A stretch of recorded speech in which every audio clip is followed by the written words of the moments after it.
And then you kind of start talking about how Internet of Things is becoming a thing. They all have webcams and all that. So I thought about this a little bit more. Who really cares about the webcam? Does that really show a whole lot? Kind of. Think about it. The microphone is still there. The microphone's still listening. So if you can pick up certain things like a conversation, the microphone may be more of a target for them because they get to record conversations, which may be a lot better than just recording video, people doing random stuff. So of course it helps, in the court case to have the audio and the video, but it's something to think about that extracting video from the network is a lot of data, but extracting audio is a lot smaller and a lot easier. Also, a couple of weeks ago, we talked about how Android phones have microphones that listen to things like the click of a hard drive. They could probably do the same thing on a computer. So just some things to keep in mind that, okay, webcams, maybe they don't care, but microphone's still a thing, and they don't mention that anywhere in this article. So kind of my 3 a.m. theory there. So there's this huge, massive data breach of 6.6 million plain text passwords that were kept in a database. None of them were hashed, they were just plain text, they were just sitting there, and some hacker found this out and he hacked in. And it's kind of funny, when he got in, what did he do?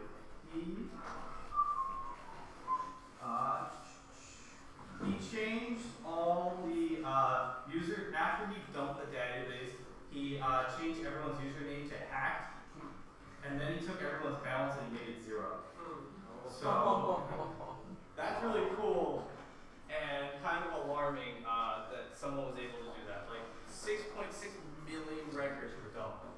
And currently hackers are just selling this on the black market. I haven't been able to find a dump yet, but just something to be aware of. So, and that's the name of the company that was attacked. Alright, really cool. Yeah, for your ads.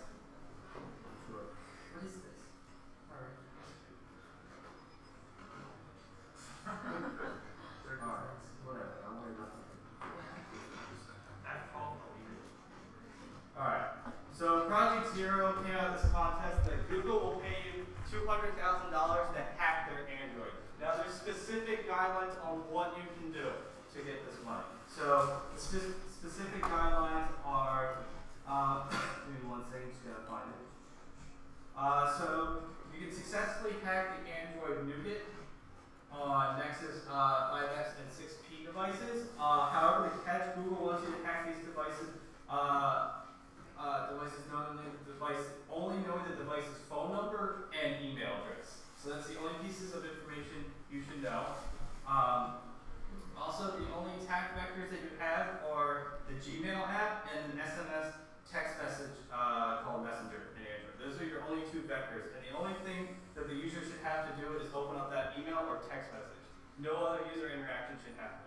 And you should be able to get remote code execution. So this is very specific and probably really hard to do, but they put out this contest to see who could bring something to the front. So kind of keep that in mind if you're looking for a cool project. So yes, Google Messenger. Alright, so Microsoft and Adobe rolls out critical security updates, so everyone should patch now. So the Flash vulnerability affects Windows, Mac, Linux, and Chrome OS. I didn't think Chrome was actually an attack surface, but kind of cool that it is. Haven't seen a whole lot about Chrome OS being attacked, so that's kind of interesting. So they said to patch it immediately, and I like how this author describes it. The best advice I can give you is to get rid of Flash, which is what we've all been saying, but here we are still using Flash today. And then the IE vulnerabilities that were in Explorer and Edge in Microsoft were also patched. Alright.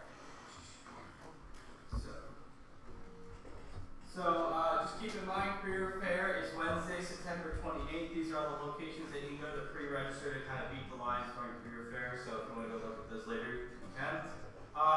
RC4 is going to be happening on October 22nd, Saturday, October 22nd, from 10 a.m. until 4 p.m. Sign up.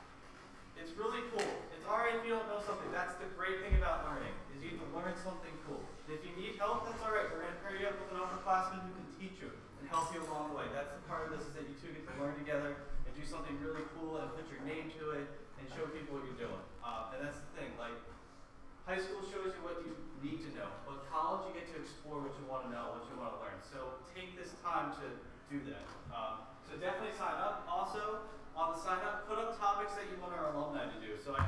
alumni meeting, which I'm going to be talking about in a little bit. The alumni are ready to do any type of talks that you guys want. So whether it's writing your first exploit, how to set up a home secure network or anything like that, just put it down. And our alumni are going to do a training session on how to do that type of stuff. Also, for those training sessions, we're looking for TAs. So when the alumni have their training session, they have a demo, we want like a TA to kind of do the demo and kind of go around and help the people that are there for the training session. So if you want to be a TA, come talk to Nick or I personally. And lunch will be provided. Alright, so 2016 RC3 Fall CTF. Woo! What's up? For just showing up there to make the sign up or anything, or is it? No, you don't, just to show up, you don't have to sign up. But if you want to do like a presentation, helps us out. Also one thing, if you want to do a presentation with a friend, that's fine too. You can just tell me that and I'll pair you, you two can be paired up together. So you don't have to be paired up with somebody you don't know if you want to do it with a friend. So let me know that as well. So RC3 Full CTF is Saturday, November 19th. That's the day that will be in the CCLab, but the actual CTF will be starting Friday night at 9 p.m. and going until midnight on Sunday. So, question with that? Yeah. The CCLab upstairs on the board for like the schedule is that there's a Jefferson playground tomorrow. Yes. Okay. I'm going to be talking about that. I think it's in a later slide. Alright. Real quick, we just got our new web admin, Sean's son. Some of you may see him. That's his photo there. So welcome to the RC3 Igor family. He's our new web admin. Thank you for the people who did try to go out for the position. We all hope that you guys come back in the spring for Igor positions. So. J-O-N, John. Hey, I didn't write it down. Okay. You did it? That is a cringy sentence. So e-board meeting, some people have been asking, so what happens during e-board meeting, and I thought I'd kind of discuss kind of what we do during e-board meeting. So traditionally clubs, when they have e-board meetings, they tell their members what happened.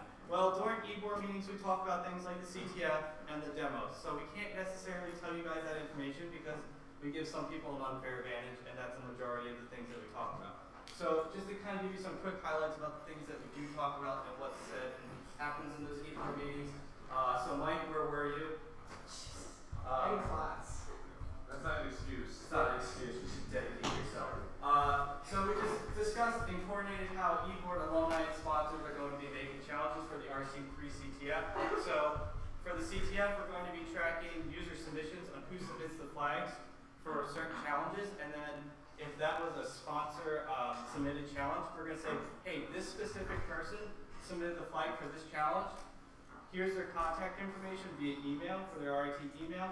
You can go try and hire them now. So now we're giving you a specific way to kind of interact with companies and they can interact with you rather than getting a stack of resumes. So that's really cool. We also discussed RC4 on Saturday, October 22nd. We'll also just talk about how we want to get some RC3 swag now that we have a new logo. So there's going to be more information coming out. Give me 1 second. And we got a really cool server that we want to play with. We're not sure what we're going to do with it yet. Cool. So I'm going to backtrack real quick. On top of RC3 swag, we're looking at designing some stickers here and looking at budgeting and stuff like that. So news on that will be coming soon. Other than that, I threw up a poll on the RC3 Facebook page. You can go check that out about like jackets. And I'll throw up another one about t-shirts here in a second. But we're just trying to gauge interest. You're not actually fully committing, but depending on like interest, like we can get prices lower, and if we get prices a little lower, we can do cooler things. So I'll throw that up here in a minute if you guys can check that out. But also make sure you throw your vote on the jacket one as well. Alright, and then we have an advisory board meeting for those who don't know.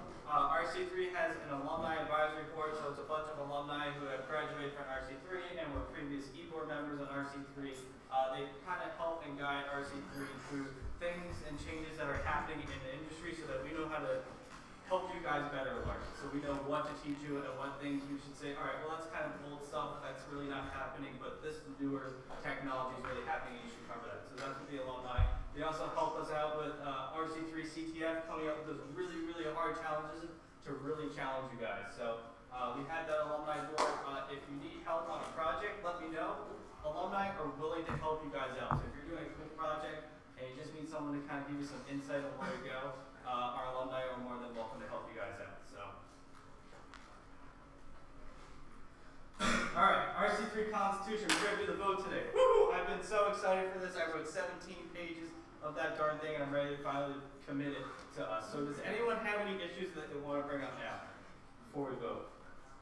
Real issues. Alright, cool. So, I'm going to post that link on the Facebook page. If you could all just go there, we'll take a couple minutes. Just click yes or no whether you want to put this RC3 Constitution into active status, and that'll be it. So let me post that real quick.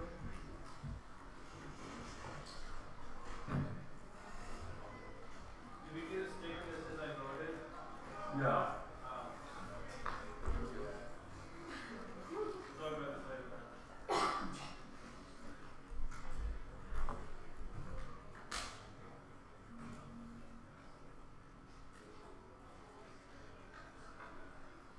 So if you could all go to the Facebook page, click that link. We're going to take 2 minutes to kind of let you guys go there and do what you need to do.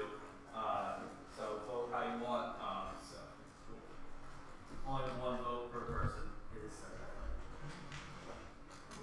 Is Russia going to do anything with our votes? I guess we don't know. Yeah. Can't trust them.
Alright, cool. Is anyone not done voting? Raise your hand. It's on the Facebook page. Go ahead and vote real quick. Who read it? I never learned how to read. I know you read it. Shut the fuck up. In a way. What? In a way. Wow, you all are really trusting. We actually all just signed your lives away. So the biggest motivation for me as president to rewrite this constitution was because our old one was kind of basic and it really didn't emulate how we actually run RC3 in the way that we do things. So that's why I wrote this huge 17-page document to really emulate what RC3 is and really show that RC3 is a democracy here. It's not just RC3 keyboard running everything. That if you guys want to change something, you guys have the ability to do that and really have insight to see everything. So I thought it was a dictatorship. No, it's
So 2 hashes walked into a bar, one was assaulted.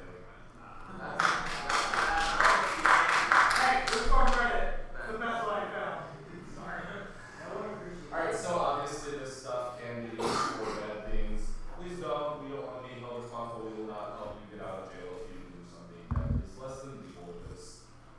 Alright, so we start off with hashing, which is it's basically taking a chunk of data and you convert it into another piece. What's special about hashing is you can't take that new piece and turn it back into the old piece. So it's basically it's constantly output no matter how long you give it. You can give it a 1 character input, it'll generate the same output as it would for a 10 gigabyte file. It's used a lot for memory, storage of passwords is especially popular with this if you're storing plain text passwords or objectively doing it wrong. So we have some safe algorithms, Decrypt, SHA-3, PBKDF2, that one's a mouthful. These are ones that are generally recognized as safe previews. What that means is that there are no known attacks against them that affect the safety of the hash, because it is possible to affect the integrity of the hash in a way that is less than pleasant, which is why MD5, SHA-1, and RIPE-MD are down there at the bottom, because those possess what are known as collision attacks, which means I can take password 1 and hash it, and I can take password 2 and hash it, and they form the same hash. What this means is that if I enter either of those passwords, I get logged in as you. That's not good. So, let's see. So, yeah. Hash your passwords instead of storing them in plain text. It accomplishes the same thing. You never need someone's plain text password. There's no excuse for that in this day and age. Well, basically, you can just pass it through the hash function, you store them in the database, and you compare them like passwords, except you're just comparing the hashes. You just can't go back to the password. And if you use one of these secure hashes from the previous slide, you're a lot safer because then it's harder to get the hash out.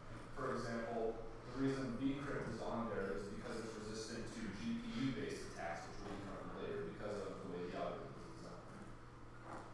Salting, a joke at the start. What this does is it adds an amount of data to the password or data that changes it such that if you hash the same data without the salt, it comes out differently. So it's easy to think of this as adding extra characters to your data. And it's really nice because then you prevent the attack that's known as a rainbow table attack, which is a very common way to attack unsalted hashes, which is basically taking password 1 and relating it to hash 1. Password 2 relates to hash 2. And then you compute these for a huge set of words. And what happens is then you need to crack a set of hashes. You just run through it and you just relate the hashes to the password and it's done. Salting prevents that because then you have to recompute the table for every single salt, which is computationally feasible. Any questions so far? Okay. So here's some real speeds. I did this on my own hardware last night. This is like consumer grade crap. A lot of people have this in their own computers. MD5, you can get 10.5 billion hashes per second. Yeah, it sucks. And then these are just to give you some real world numbers so you can see how easy it is to break certain hashes and how hard it is to break other ones. Salting doesn't affect the hash cracking speed, it's only really used to stop rainbow table attacks and prevent other hashes from being related because they're the same. So this is a GPU because hash cracking used to work on CPUs because that was what we had. But then as gaming got to be a larger realm, GPUs had a lot more research put into them. And these can be used for hash cracking very well because they have thousands of cores in them as compared to probably 2 or 4 in your computer. And since hash cracking doesn't depend on any previous or following input, you can just shuffle these out to the cores and then receive all your inputs really, really quickly. This is thousands of times faster than anything on a CPU.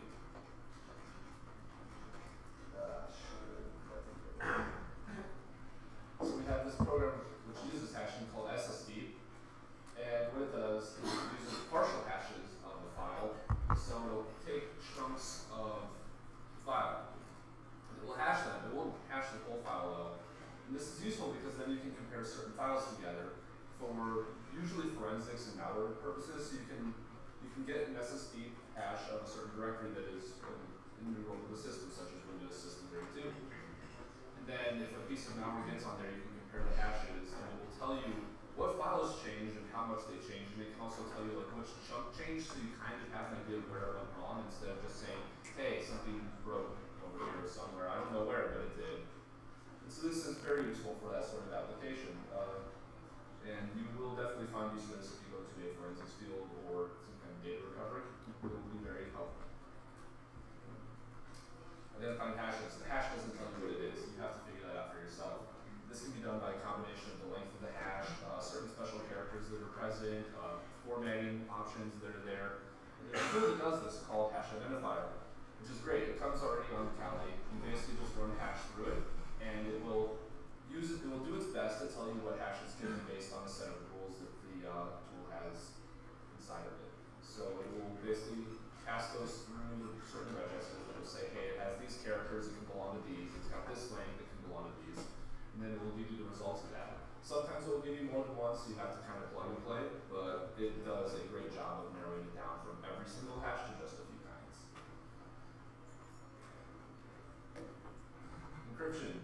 So this is different than hashing significantly. So encryption takes a piece of data and turns it into another piece of data. This takes two pieces of data, the plain text and the key, and it turns them into the ciphertext, which can be reversed, which is how it's different than hashing. So this is basically your typical password encryption, like enter your password to encrypt this data. And there are two kinds of it, which is symmetric and asymmetric. Now the way symmetric works, well, symmetric is used mostly for wireless traffic. It's also used, so SSL-TLS also uses a combination of asymmetric and symmetric, so it's kind of hard to put that on here, but it's used all over the place. And then, so what happens is symmetric encryption is the password-based encryption usually. So you take the plain text like a message, and then you take a key like your password, and then you apply it to the encryption function. And now what happens is it uses an algorithm to generate some bits from your key, and then it applies those bits to the bits of your plain text, and then it generates an output from that you can then apply to the function again with the same password to get the plain text. So when you have the ciphertext, it is theoretically impossible to recover the original plain text or key. Now we have some secure algorithms. AES, Blowfish is outdated, but it doesn't have any known attacks against it. One-time pads are very secure. They're actually, interestingly enough, one-time pads are the only secure way of sending data. They are the only provably secure way to transport data. The problem with them is you need to never reuse the same key, and your key has to be as long as the data you're sending, which makes them very impractical for anything other than incredibly secret communications. So that's why, unfortunately, we have to stick to pseudo-random numbers or pseudo-random number generators like AES that try and cryptographically create random numbers. Then we have insecure algorithms. The A5/1 is legacy cell phone protocol. I think you can break it nearly instantaneously these days. RC4 under certain circumstances, which leads to WEP being broken. If you reuse the same key, there are statistical properties you can apply to it that will allow you to get the key. And then DES. DES is kind of a special bunny. It's insecure because of the key length, but it actually does not have any known attacks that allow you to recover plain text or key. So it's kind of weird, but generally it's best not to use it because it is being replaced by AES. And so then here you have a general formula for how encryption works for those of you math-minded people out here. It's very easy to summarize that way, so you can see how it operates.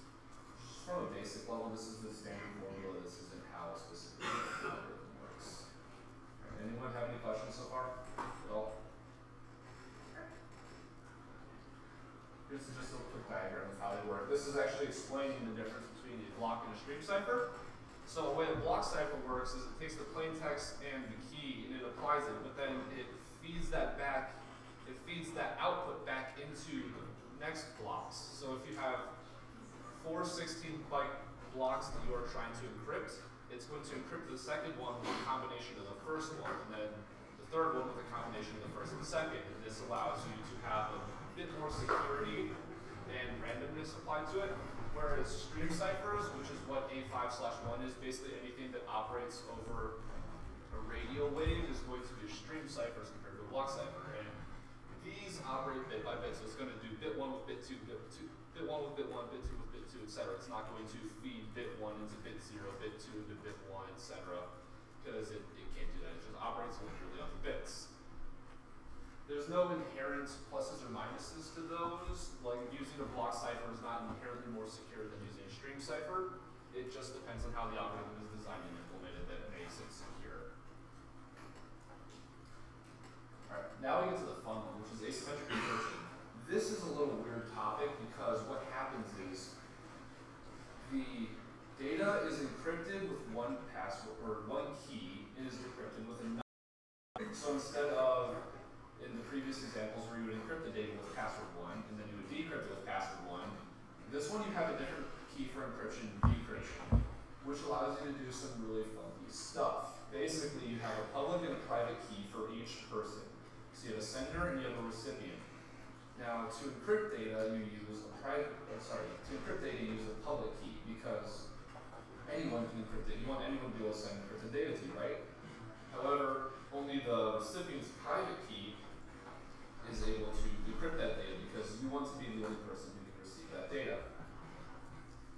So this is great because there's an algorithm that was made called Diffie-Hellman key exchange, which allows you to basically, this is how it is used because it allows you to send your public keys in plain text. And an attacker can have both of your public keys, but that doesn't mean that they can recover the plain text of the message because of the way that it is encrypted with the public key and encrypted with the private key. As long as your private key is safe, your data is safe, which is great. It allows you to send secure data without having to establish an outside channel.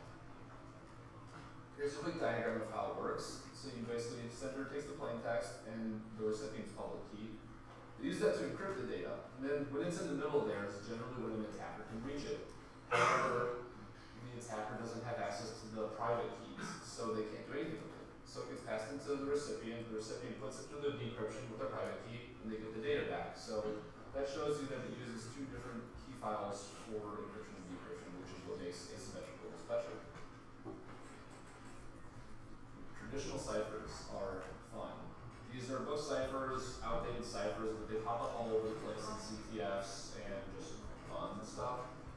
You have Caesar cipher, which rotates characters n times around the alphabet. So, for example, if you have a Caesar cipher of power 3, it would rotate the letter A over 3, so A, B, C, D, and then it would rotate B over to E, and etc., etc.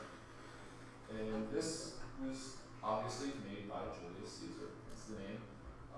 It's kind of iffy, but that's for all of you to determine.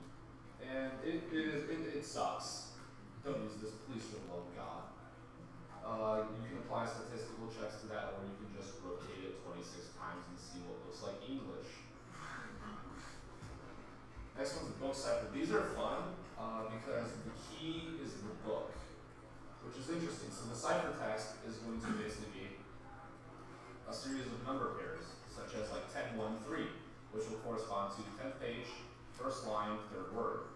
And then you just have a series of ciphertexts like these, and you can eventually build up an entire plain text that relies solely on the book being present.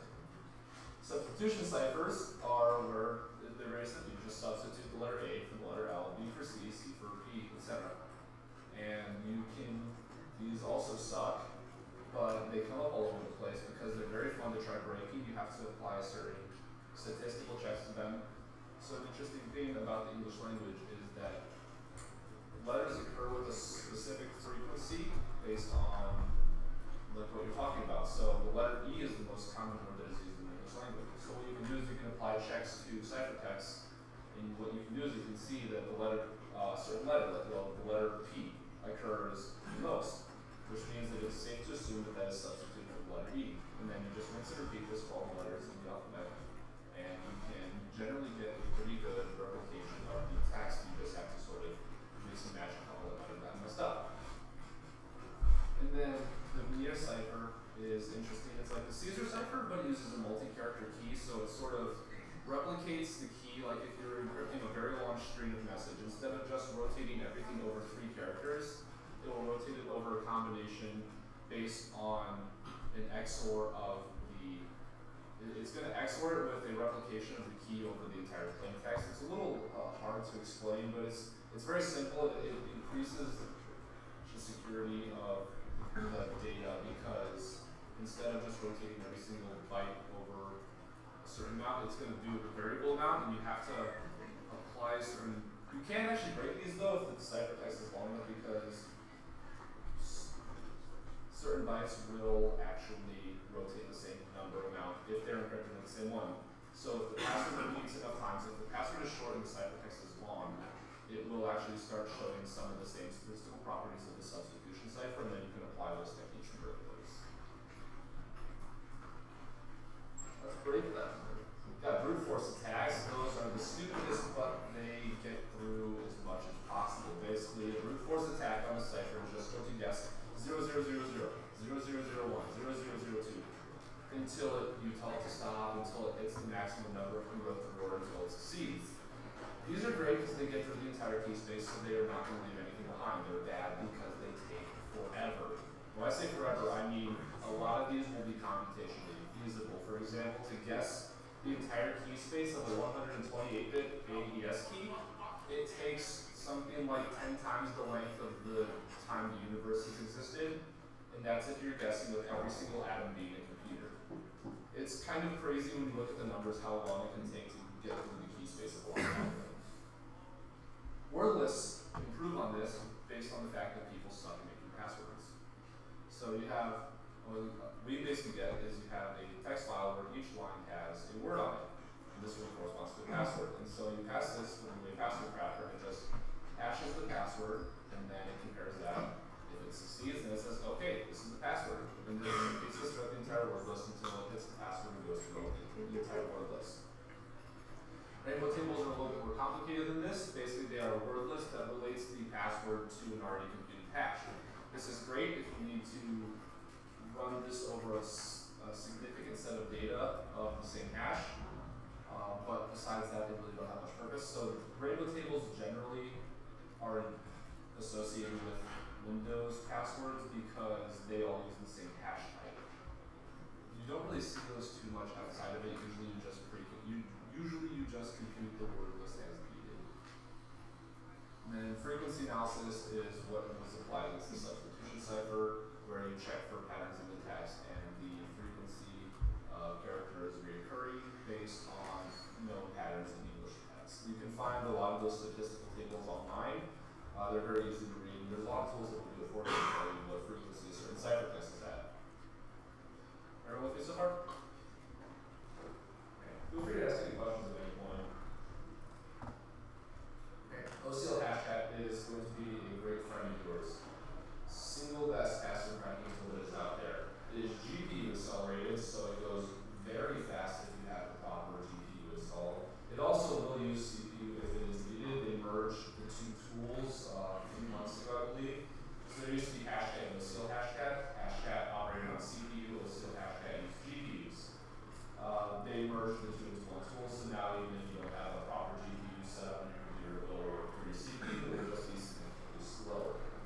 And this basically cracked every kind of hash. They had everything on there. It's ridiculous. Here's a quick cheat sheet. You have attack modes, which are basically how you're going to proceed in attacking the hash. You have dictionary, which is the wordless attack I showed you. Combination is a little bit weird. It's a combination of both the dictionary and brute force. Toggle case just flips cases. Obviously, brute force it does a straight binary brute force in the entire character space. That will take a long time. Permutation and table lookup I'm not too familiar with. I don't use those much. There's also another mode called mask mode. Is that on the slide here? Yes, the slide's later. So then we get that. So you have to tell hashtag what kind of hash you're attacking because it's not going to try to determine that for you. And you can see on their help page they have all these hashes and the numbers that correspond to them. This beautifully colorful command right here will show you an example of how hashtag runs. So you have -m1800, which designates the hash type. So this is trying to crack a Unix SHA-512 password. -a0 designates the attack type, and 0 is a dictionary. So it's going to use the wordless.text at the end of the dictionary. Then it's going to go back to the -o, that's going to be the output file, so it will print it out to a file instead of just spewing it on your screen.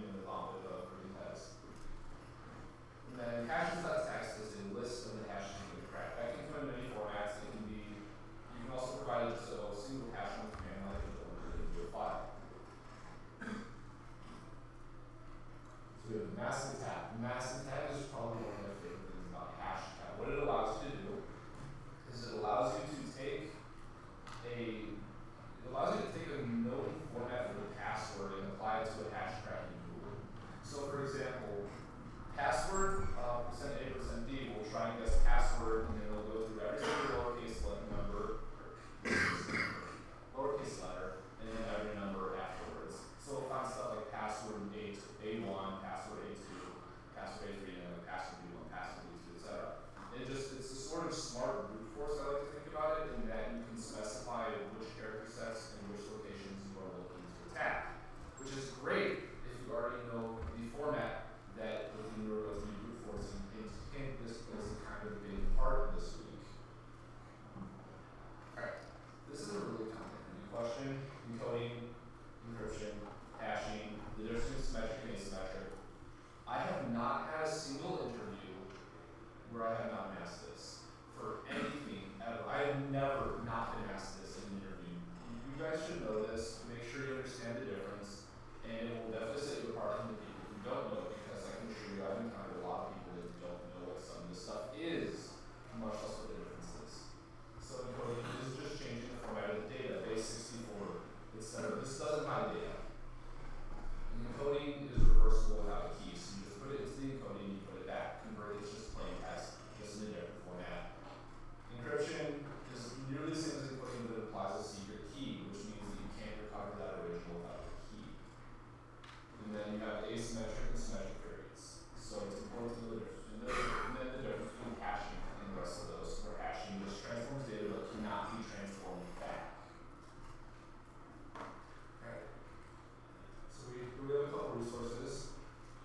You got Hashtag Wiki, which is going to be great. It has everything you need to know about hashtag, how to use it, what you can use it, supports the options, what they do, how fast it works, everything about hashtags on the wiki. They have a fantastic source of resources on there. Owning the LinkedIn dump tell is a story about how this person was applying hash cracking techniques to the LinkedIn dump. Python cryptography and PyCrypto are great sources for learning how to do write it yourself crypto. Coding is going to be a part of the demo a little bit, so it might be a little important to know how that sort of thing is done. Any questions? Yes? Can hashtag take multiple dictionaries? So I don't think it can take multiple dictionaries. However, you can just you can use cat to move the files to two files, or you can use cat to cat two files together into one file and then provide to that. I don't think it can take more than one dictionary file. I saw a question over here. Why is it called review? It's just a name that's assigned to it, honestly. There's no real, it doesn't involve variables, I promise. Anyone else? Any questions at all?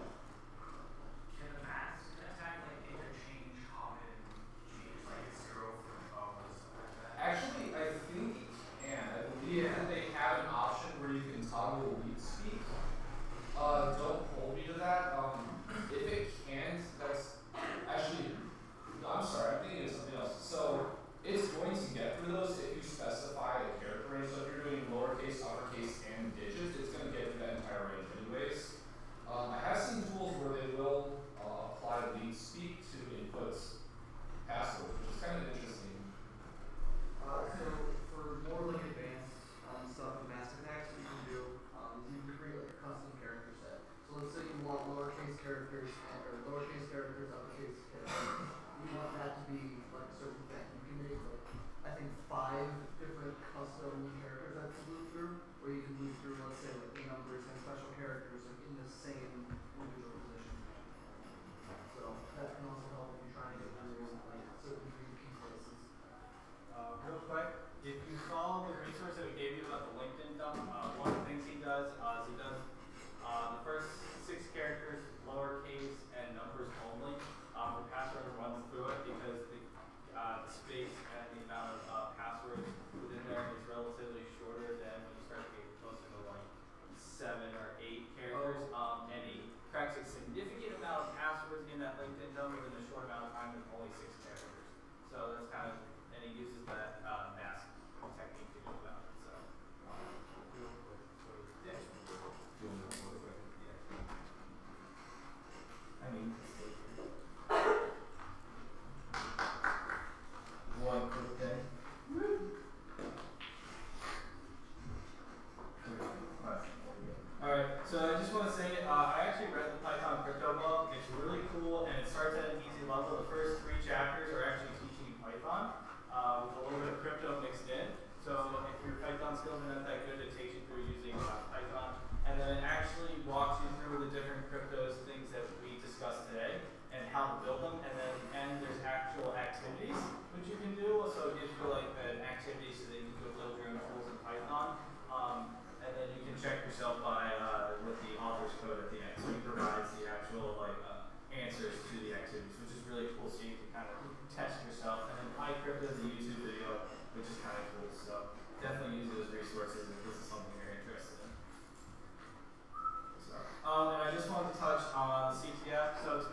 CTF interest group for RC3 will be in the lab doing the minor and C-cell CTF, so please come join us. We will be ordering food around 12 o'clock, so if you want food, you want to be a part of that, please show up before 12 so we know how much food to order. So, thank you. Hope to see you all there. And Brad's going to do the quick demo of last week, so if you want to stick around and see how that's done. So I don't have the VM right now due to space on the Mac, so I'm just going to describe how it goes out for anyone who wants to try to do it on their own. So basically the flags for this week were, the three easy flags were as follows. There was an FTP server open on the demo VM, and basically you can connect to it, but you don't have username and password. However, FTP allows what we use anonymous login, so if you connect to it with the username and password anonymous, you can log in to the anonymous account, and in that account I had placed a password file that contained the flag as well as the credentials for other user accounts, which you use to log into the SQL database to get the next flag, which was SQL done, which you can use MySQL to remotely connect to the database. You can supply the credentials that were found from the password file from logging into FTP, and then you could use the commands shown in the demo to dump the SQL database and receive the flag. Another one was telnet. There were telnet credits provided. You could simply just telnet into the server, and there was a flag inside of that user's directory. Next one, SSH into. I heard that there were some problems with this one, but how it was supposed to work was basically the sysadmin was an idiot and copied Sandra's private key into Panda's private key. So if you logged into the Sandra account using Panda's private key, you would have been granted access, and there was supposed to be a flag there. I've heard some people say that it isn't there, so I'm going to double check that when I get a chance. This was only given to me recently. I didn't see one last night, so. Okay, I'll check. I literally had someone told me like 3 in the morning today while I was asleep, so I didn't have time to look into this. Yeah. So yeah, then next was zone transfer. So a lot of people were seeing DNS traffic being shot out from the box. Now what this does is it's going to call into a subdomain. I believe it was security.rc or security.rc3demo3 or demoweek3.com. Basically what happens is you can connect to the DNS server and initiate a zone transfer on the RC3 demo zone. And what this will do is it will dump you all records. And one of those records contains a flag. You can also read the zone files if you were so inclined. And then the last one, the hard challenge, was the DNS update me. And basically what it is I had set a allow update option on the DNS server. So what was happening was that DNS query generated that you had to do the zone transfer was coming from a Python program I had written that was trying to connect out to that IP address. That IP address was invalid, so it kept dropping the connection. What you could have done was you could update the DNS record and say, hey, this DNS zone is me, and then it'll try and connect to you. You can set up a listening socket, and then it'll shovel a flag at you. You can also use what's called DNS spoofing and set up your own DNS server that responds saying, hey, this is me, I'm that server, and then it will connect to you as well. That one was a little bit, the DNS spoofing is a little bit easier than the DNS updates. Those are finicky at best. However, it is interesting because DNS spoofing is a very relevant attack because you can use it to say, hey, I am google.com. Alright, I hope you guys enjoyed the demo. I hope you Talk about the demo, how things are going to be done this week. Yes. So this week, a lot of the flags are in a different format than standard. So not all of the flags are going to be RC3-blah-blah-blah. It's going to be not going to be that for all of them. If you find one that isn't a lot, the files I'm distributing will say when you need to format it back into the proper format. We do go over these by hand, so if it's not perfect, it's going to be fine. Also, starting from now on, hard challenge submissions are going to need a response on how you solved it, because a lot of people are just reading the files that I put in there, and as I said in week 2, I cannot protect against that without using disk encryption. But in order for you to use the demo, I have to use a crypto password, so it just kind of screws it over. So if you want to solve the hard ones, you do have to provide an answer, not just saying I booted it into an ISO and read your files. Alright. So what format should